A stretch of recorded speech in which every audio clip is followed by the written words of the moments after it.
So look at what's going on in South Africa. Black people fighting against another black young woman, saying she's not eligible to contest and represent South Africa because her father is Nigerian. So then you think, what's the problem with black people? I mean, her mother is a South African. That's enough for her to represent South Africa. And she's also born in South Africa, which gives her citizenship. So you're going to ignore the fact that she's born in South Africa, which gives her citizenship, and then say because her father is Nigerian, you're not going to allow her to represent South Africa when her mother is South African. But like I said in my book, Racism or Inhumanism, it's a human thing.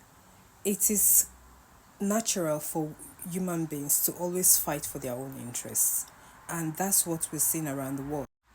In as much as education and exposure teaches us to love one another and be helpful and be loving to one another, the natural instinct to fight for your own interest and survive at all costs will always chip in at one point in time in everyone's lives where they want to kick against the interest of other people.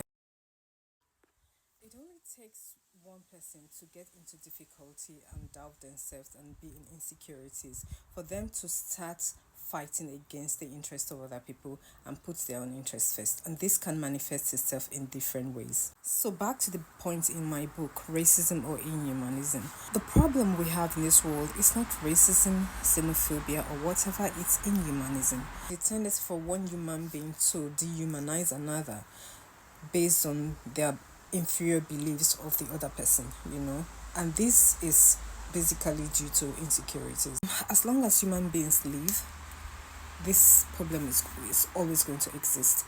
The only thing that can change this is when a consciousness is built in humans. Because if people love themselves and have confidence in themselves and believe in themselves, they will not at any cost fight against any other person's interest because they know that they stand on their own firmly.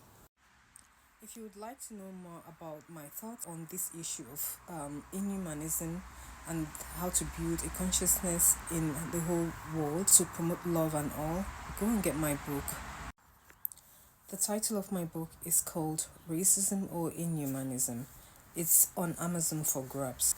There you will find out and read about how to deal with racism, why it is, and what to do about it.